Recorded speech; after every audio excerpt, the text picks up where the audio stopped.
5 years have passed since the events that forever changed my life, yet the memories still haunt me like a persistent shadow. Before that fateful summer, I was just another ambitious young professional, eager to climb the corporate ladder and start building a life for myself. I never believed in the supernatural, priding myself on my logical mind and skeptical nature. How naive I was, how unprepared for the horrors that awaited me within those old walls. It was a sweltering July day when I first laid eyes on the house that would become my nightmare. The real estate agent was almost too eager to show it to me, praising its vintage charm and unbeatable price. As we walked through the creaking front door, a chill ran down my spine despite the summer heat. The house was a Victorian-era relic, all faded wallpaper and worn hardwood floors. But it was spacious, and at that price, I couldn't resist. I convinced myself that the uneasy feeling in my gut was just excitement about my first home purchase. The first few nights were quiet, almost too quiet. But as I settled in, I began to notice odd things. The temperature would drop suddenly in certain rooms. Objects would be slightly out of place, though I was sure I hadn't moved them. And then, the noises started. At first, it was just the usual creaks and groans of an old house settling. But soon, I could swear I heard something else. A faint rhythmic sound coming from within the walls. Like breathing or whispers just below the threshold of hearing. As the days turned into weeks, the strange occurrences intensified. The whispers became clearer, more distinct. I'd wake in the middle of the night, heart pounding, certain I'd heard someone call my name. But the house was always empty, the doors still locked. I tried to rationalize it. Old pipes, I told myself. The wind playing tricks. But deep down, I knew it was something more. The whispers seemed to follow me from room to room, growing louder when I was alone and silent. One night, as I lay in bed, eyes wide open and staring at the ceiling, I heard it clearly for the first time. A raspy voice, emanating from the wall beside my bed. "Help us." I bolted upright, switching on the light. The sudden brightness hurt my eyes, but the voice was gone. I pressed my ear against the wall, holding my breath. For a long moment, there was nothing. Then, so faint I almost missed it, I heard it again. "Please, help us." Sleep became elusive after that night. I'd spend hours pacing the house, trying to pinpoint the source of the whispers. They seemed to come from everywhere and nowhere at once. Sometimes, in the corner of my eye, I'd catch glimpses of movement in the walls, like something shifting just beneath the surface. I began to dread coming home. My coworkers noticed the dark circles under my eyes, the jumpiness that had become part of my personality. "You look like you've seen a ghost," my boss joked one day. If only he knew how close to the truth he was. As the whispers grew more frequent, my nights became a twisted landscape of terror. In my dreams, I'd find myself trapped within the walls, surrounded by countless emaciated hands reaching for me, pleading voices echoing in the darkness. I'd wake up gasping, sheets drenched in sweat, the lingering sensation of cold fingers on my skin. The line between nightmare and reality began to blur. During the day, I'd catch myself staring at the walls, half expecting them to ripple and bulge. The smallest sounds would make me jump, and I began to avoid certain rooms altogether. Desperate for help, I sought out my doctor. "Stress," he said, prescribing sleeping pills. But the medication only trapped me in my nightmares longer. Next, I turned to a psychiatrist, pouring out my story in her sterile office. She listened patiently, then gently suggested I might be experiencing hallucinations brought on by stress and lack of sleep. But I knew what I was experiencing was real. The whispers, the cold spots, the feeling of being watched. It was all too vivid, too consistent to be a product of my imagination. As I left the psychiatrist's office, I realized I was on my own in this nightmare. Determined to uncover the truth, I dove into researching the history of my house. Hours at the local library turned into days as I pored over old newspapers, property records, and town histories. What I discovered chilled me to the bone. The house, it turned out, had a dark past. Built in the late 1800s by a reclusive doctor, it had been the site of numerous disappearances over the years. Whispers of unethical experiments and hidden rooms had swirled around the property for decades, but nothing had ever been proven. As I dug deeper, the paranormal activity in the house intensified. The whispers became more urgent, more desperate. Objects would move on their own. Doors would slam shut without warning. One night, I woke to find all the faucets in the house running at full blast, the mirrors covered in a thick, unnatural fog. I started to notice patterns in the disturbances. They seemed to center around certain areas of the house, particularly the walls of my bedroom and the hallway leading to the attic.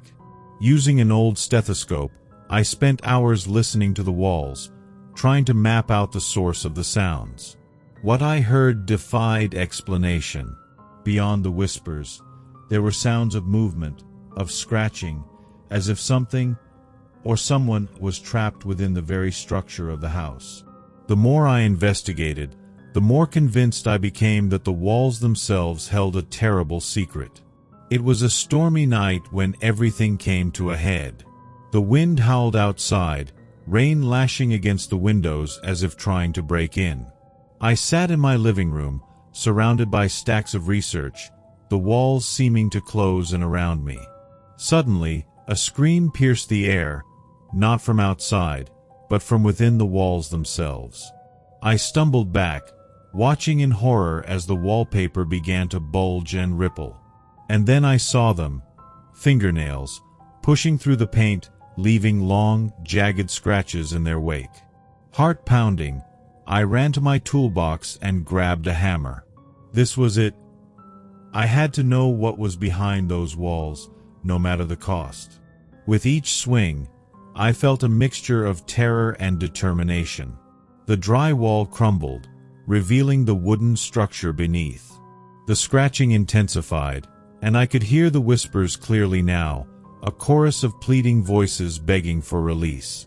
As I pulled away a large section of the wall, a blast of cold air hit me, carrying with it the unmistakable scent of decay. What I saw in that moment would haunt me for the rest of my life. Staring back at me from the darkness within the wall were dozens of eyes, glowing with an otherworldly light. Pale, emaciated figures were crammed into the narrow space, their bodies twisted and contorted in impossible ways. They reached out with bony hands, their mouths opening in silent screams. I stumbled back, my mind reeling. These were the lost souls, the victims of the house's dark history, somehow preserved and trapped within its very structure. As the realization hit me, their whispers rose to a deafening crescendo, flooding my mind with their collective agony and desperation. In that moment, I knew my life would never be the same. It's been 3 years since the old clock entered my life, and not a day goes by that I don't question my sanity. Before that fateful inheritance, I was just another software engineer, my days filled with code and my nights with Netflix. I never believed in the supernatural, scoffing at ghost stories and dismissing unexplained phenomena as tricks of the mind. How naive I was, how unprepared for the terror that would consume my life, all because of a seemingly innocent family heirloom. The package arrived on a dreary Tuesday, a week after my grandfather's funeral. Inside, nestled in bubble wrap, was an ornate wall clock. A note from the estate lawyer explained it was a specific bequest from my grandfather's will. The clock was beautiful, its dark wood gleaming and its brass fixtures catching the light. As I hung it in my living room, a sense of unease crept over me. The pendulum swing seemed off rhythm, the tick-tock slightly out of sync. That first night, as the digital display on my nightstand flicked to 12 o'clock, a melody drifted through the apartment. It was haunting, unlike anything I'd heard before, yet strangely familiar. I padded to the living room, heart racing. The clock's face was glowing, its hands spinning wildly. As the last notes faded, everything returned to normal. I convinced myself it was a dream, a product of grief and stress. But as I drifted off to sleep, the melody echoed in my mind, pulling me into a world I never knew existed. The dreams started subtly. At first, they were fragments. The smell of horses and gunpowder, the feel of rough linen against my skin, the sound of a language I didn't understand but somehow knew. Each night, as the clock's melody played, I slipped deeper into these other lives. I found myself in revolutionary France, feeling the weight of a musket in my hands. I was a pioneering woman in the American West, the taste of dust on my tongue. I lived as a sailor on a Viking longship, the salt spray stinging my eyes. These experiences were vivid, more real than any dream I'd ever had. I could feel the emotions of these past lives, their joys, their sorrows, their fears. It was exhilarating and addictive. I began looking forward to midnight, eager to see where or when I would find myself next. But as the dreams intensified, so did their darker aspects. I felt the terror of huddling in a London basement during the Blitz, the despair of losing children to the Black Death. I experienced the brutality of wars across centuries, the horror of natural disasters that reshaped continents. And then, about a month after the dreams began, I saw it for the first time. A figure, cloaked in shadows, watching from the periphery of every scene. Its presence sent a chill through me, even in the warmest of dreamscapes. Something about it felt ancient, patient, and utterly malevolent. As I jolted awake that night, the clock's melody fading, I realized that these weren't just dreams. Somehow, impossibly, I was experiencing the memories of those who had owned the clock before me. And that shadowy figure? It had been watching them all. As weeks passed, the visions grew more intense, more immersive. I no longer simply observed these past lives. I lived them. I felt the exhilaration of a Roman centurion conquering new lands, the despair of a mother losing her child to the Spanish flu, the wonder of a scientist making a groundbreaking discovery. But with each passing night, the experiences grew darker. I found myself in the midst of wars, plagues, and natural disasters. I felt the fear of a Jewish family hiding from Nazis, the hopelessness of a slave in ancient Egypt, the terror of a villager as Vesuvius erupted. And always, there was the shadow figure. It lurked in the corners of every vision, a constant, menacing presence. Sometimes it seemed to notice me, its featureless face turning in my direction, sending waves of dread through my body. I began to dread the clock's melody, knowing it would plunge me into another harrowing experience. But no matter how I tried to stay awake, the moment the clock struck midnight, I was pulled into the past, helpless to resist the flood of memories that weren't my own. Desperate to end the nightly torment, I tried to get rid of the clock. I left it at a thrift store, only to find it back on my wall the next day. I threw it in a dumpster, but it reappeared in my living room, ticking away as if nothing had happened. In a moment of frustration, I even took a hammer to it, but the clock remained unscathed, the melody playing at midnight as always. My life began to unravel. I called in sick to work more often, afraid to fall asleep at my desk and be thrown into another vision. Friends stopped calling, put off by my constant exhaustion and distracted demeanor. I couldn't explain what was happening. Who would believe me?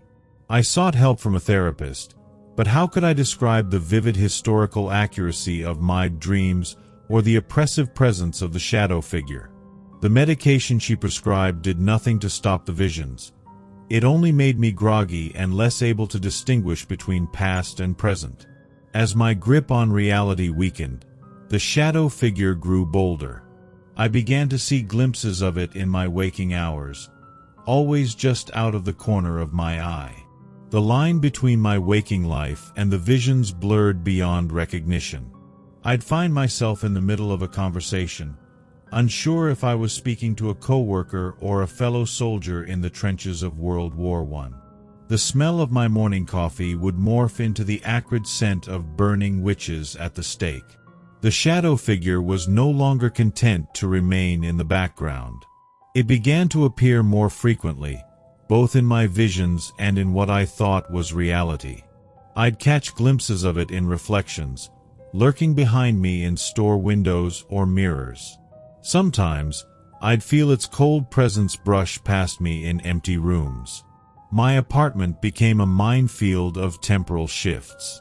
One moment I'd be reaching for the TV remote, the next I'd find myself grasping for a gas mask as mustard gas clouded my vision.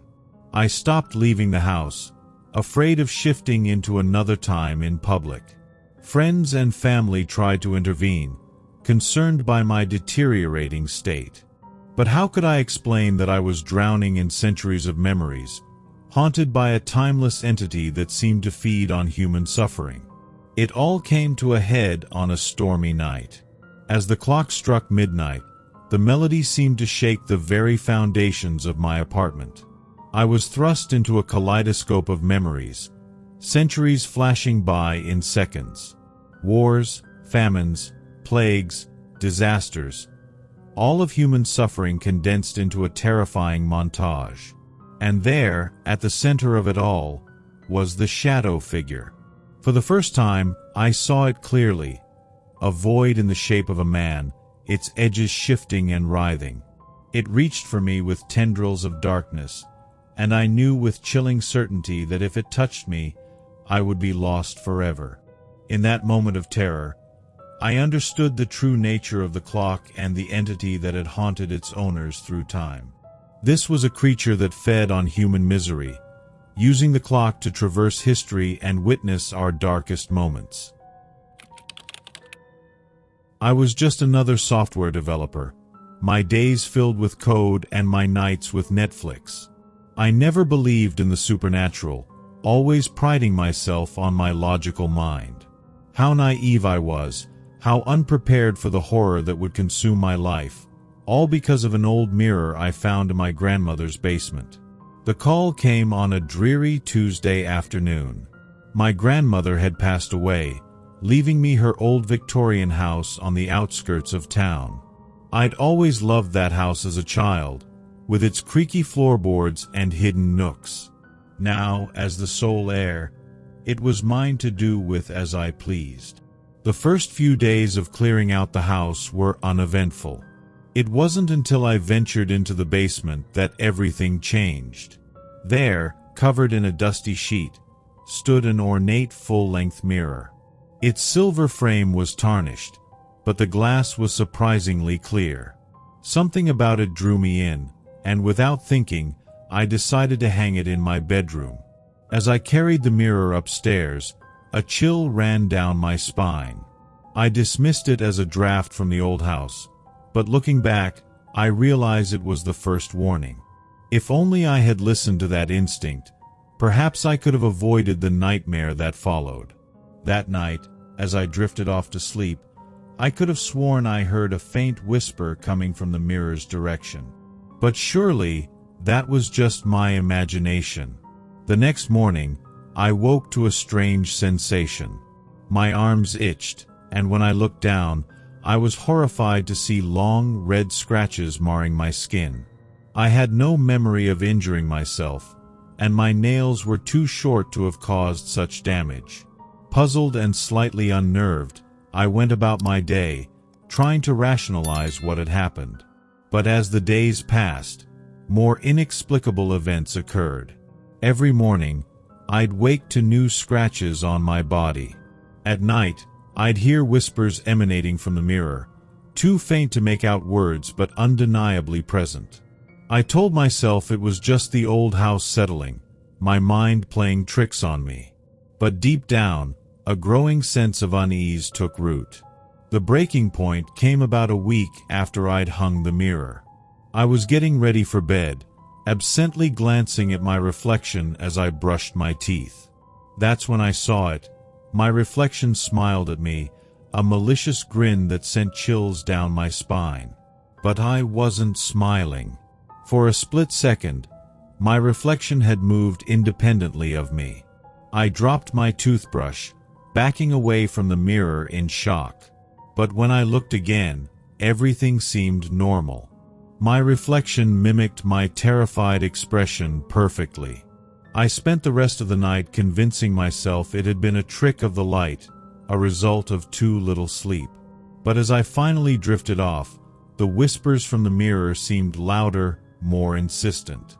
And in my dreams, I saw that terrible smile again, growing wider and wider until it consumed everything.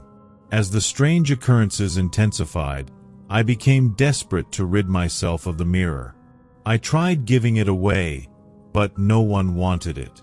When I attempted to sell it online, my internet mysteriously cut out every time I tried to post the listing. In a moment of frustration, I even tried to smash it, but the hammer bounced off the glass as if it were made of rubber. One night, driven to my wit's end, I drove the mirror to a remote location and left it there.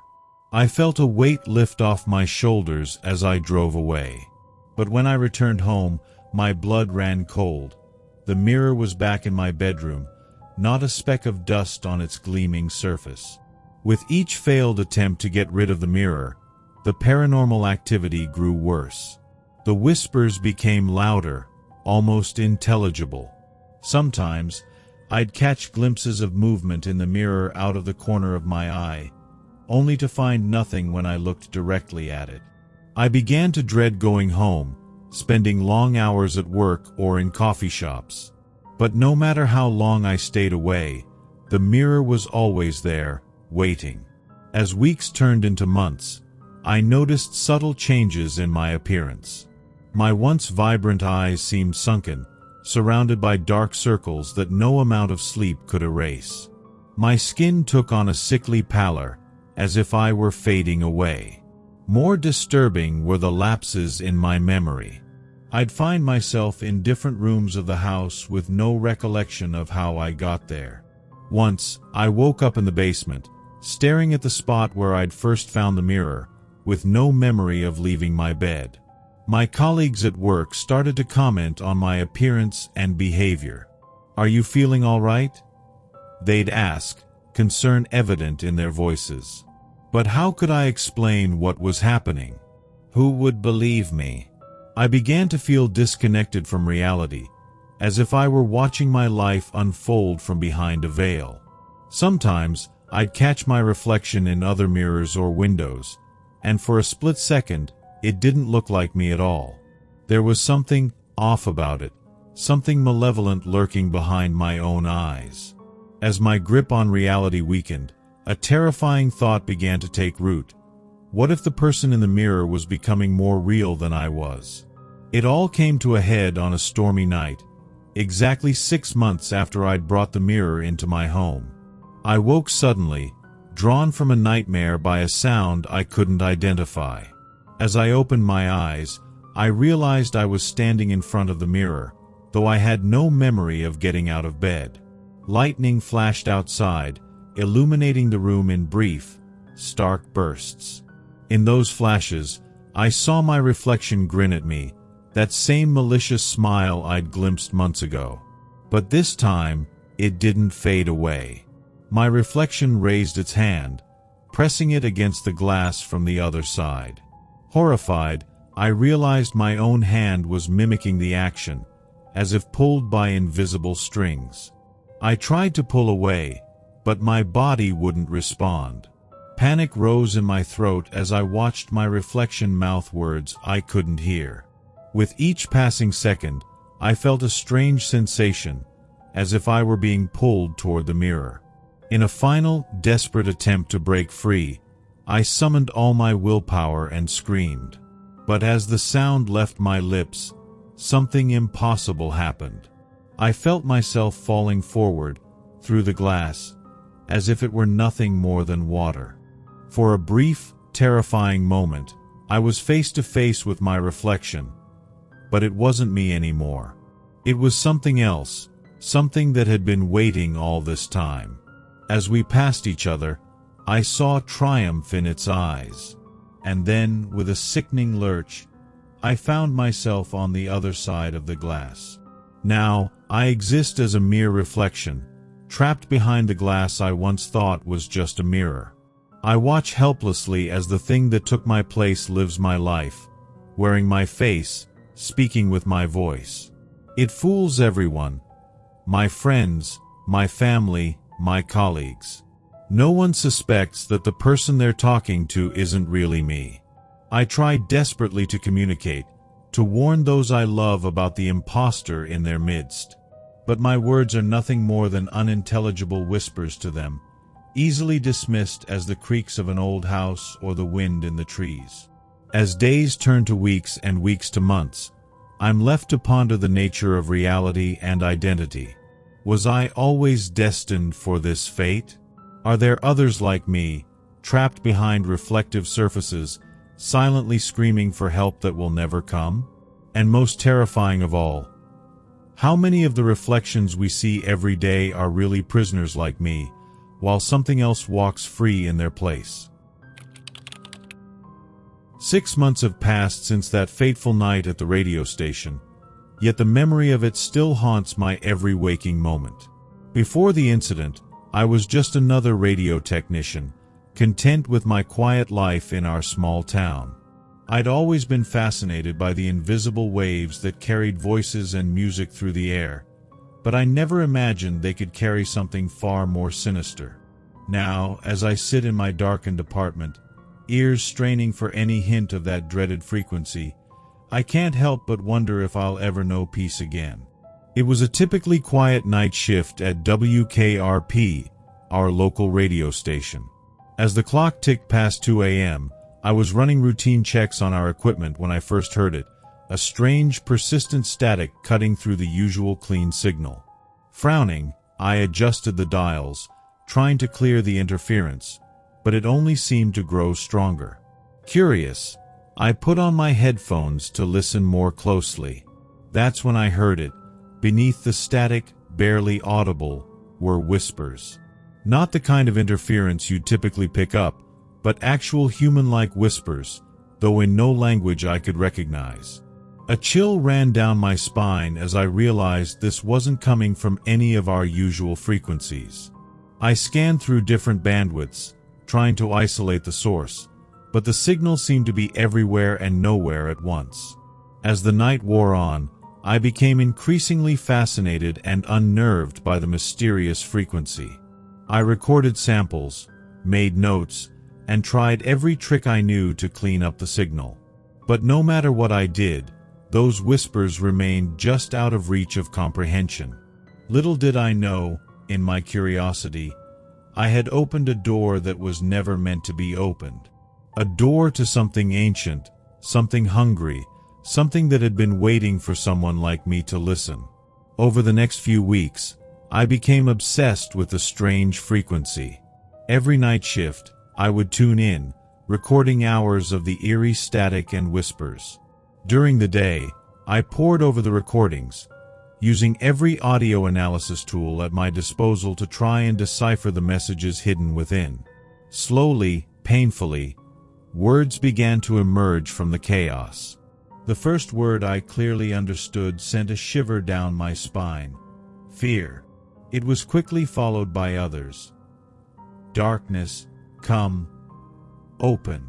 The words were sparse, scattered among hours of indecipherable noise, but they painted a disturbing picture. As I delved deeper into the frequency, my nights became plagued with vivid, terrifying nightmares. In every dream, I found myself in a vast, dark space, with something watching me from the shadows. I could never see it clearly, but I could feel its malevolent presence, its hunger. I began to notice changes in myself. I was jumpy, irritable, constantly looking over my shoulder. Dark circles formed under my eyes as sleep became increasingly elusive. But I couldn't stop listening. The frequency called to me, drawing me in like a moth to a flame. One night, as I sat hunched over my equipment, I had a breakthrough. After hours of careful filtering and enhancement, a complete sentence emerged from the static. "We are coming through the door you opened." My blood ran cold as the implications of those words sank in. What door? What was coming through? And most terrifyingly, what had I unleashed by listening to this frequency? As if in answer to my unspoken questions, I felt a presence behind me. Slowly, heart pounding, I turned around. There, in the darkened studio, I saw a shadow darker than the surrounding darkness, vaguely human-shaped but wrong in ways I couldn't articulate. It was watching me, and I knew with certainty that it had come from the other side of that frequency. I realized then that I was no longer just an observer. I had become a participant in something far beyond my understanding, something that threatened not just my sanity, but perhaps the very fabric of our reality. As the days turned into weeks, I realized I wasn't the only one affected by the frequency. Listeners began calling into the station, describing strange noises in their radios, unsettling whispers that seemed to come from nowhere. At first, we dismissed these as prank calls or overactive imaginations. But the calls kept coming, growing more frantic and disturbing. Reports of inexplicable phenomena began to surface around town. People spoke of seeing shadowy figures out of the corners of their eyes, of feeling watched in empty rooms. Some claimed to hear whispers even when no radios were on. The town's atmosphere changed, tension and fear hanging in the air like a thick fog. Then, people started disappearing. It began with a local teenager who had called the station about the whispers. A week later, a middle-aged man who lived alone vanished without a trace. The police were baffled, finding no signs of foul play, just empty homes with radios left on, tuned to static. I tried to warn my colleagues, the station manager, even the local authorities about the connection to the frequency. But my lack of sleep and growing paranoia made me sound unhinged. They dismissed my theories, suggesting I take some time off to rest. But I couldn't rest. Not when I knew the truth. Not when I could feel the presence growing stronger with each passing night, feeding on the fear and confusion spreading through our town. It was a month after my initial discovery when the boundary between nightmare and reality began to blur. I was at the station, working another late shift, when I saw it, the shadowy figure from my dreams, standing in the corner of the studio. I blinked, and it was gone, but I knew what I had seen. These sightings became more frequent and lasted longer. The entity would appear in reflections, in dark corners, always watching, always silent. I could feel its malevolent intent, its hunger growing with each manifestation.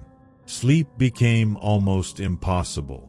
Even when exhaustion overtook me, I would jolt awake, certain I had heard whispers or felt cold, inhuman fingers brushing against my skin. The line between waking and dreaming became indistinguishable. My colleagues began to avoid me, unsettled by my haggard appearance and erratic behavior. I caught them whispering, casting worried glances in my direction. But how could I explain what was happening? How could I make them understand the terror that was slowly consuming our town, all emanating from that accursed frequency? One night, as I sat alone in the studio, the entity appeared more clearly than ever before. It stood by the soundboard, its form rippling like smoke but undeniably present. And then, for the first time, it spoke, not in whispers, but in a voice that seemed to bypass my ears and resonate directly in my mind. "The door is almost open. We are coming." I knew then that time was running out. I had to find a way to stop this, to close the door I had unwittingly opened, before it was too late for all of us. Desperate for a solution, I dove into research, scouring the internet for any similar occurrences. Late nights at the local library yielded obscure texts on radio phenomena and paranormal activities. Slowly, a pattern emerged. Throughout history, there were scattered reports of phantom frequencies, mysterious radio signals that seemed to have unexplainable effects on listeners. A case in 1940s Siberia described an entire village driven to madness by strange broadcasts. Another incident in rural America in the 1970s spoke of disappearances linked to unexplained radio interference. The more I read, the more convinced I became that our town wasn't the first to face this threat. But why here? Why now? The answer came from an unexpected source, an old journal I found hidden in the station's archives. It belonged to the original owner of WKRP, detailing the station's construction decades ago. To my horror, I discovered the station was built on the site of an ancient Native American burial ground, known for strange phenomena and unexplained disappearances. The journal spoke of thin places where the veil between worlds was weak. Our radio tower, it seemed, had become a modern-day beacon for whatever lurked on the other side. As I pieced together the truth, the entity's manifestations grew stronger. The frequency now permeated every broadcast, its whispers audible even through music and commercials. People reported seeing shadowy figures all over town, and the disappearances increased. One night, as I monitored the airwaves, the static suddenly cleared. In its place came a sound like the howling of wind through a vast, empty space. The hair on my arms stood on end as I realized what was happening. The portal was opening. In that moment, I knew what I had to do. The source of the frequency, the key to the portal, was our transmission tower. If I could shut it down, maybe I could close the door before whatever was on the other side could fully cross over. With a sense of grim determination, I grabbed my equipment and headed for the tower, knowing that the fate of our town, perhaps our world, hung in the balance. The night was thick with an unnatural fog as I approached the tower. The air hummed with energy, making my skin prickle. As I reached the base, a bone-chilling howl pierced the air. Looking up, I saw the sky above the tower swirling like a vortex, dark shapes writhing within. With trembling hands, I began to sabotage the equipment. Suddenly, the entity materialized before me, more solid than ever. Its void-like form reached for me as I frantically worked. In a final, desperate move, I overloaded the system. The explosion was blinding. As consciousness faded, I saw the vortex collapse, the entity screaming in fury as it was sucked back through the closing portal. Then, darkness. I awoke in a hospital bed days later.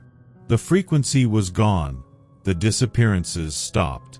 But sometimes, in the dead of night, I still hear whispers. And I wonder, did I truly close the door, or merely delay the inevitable? Only time will tell. To hear more stories like this, subscribe and leave a like.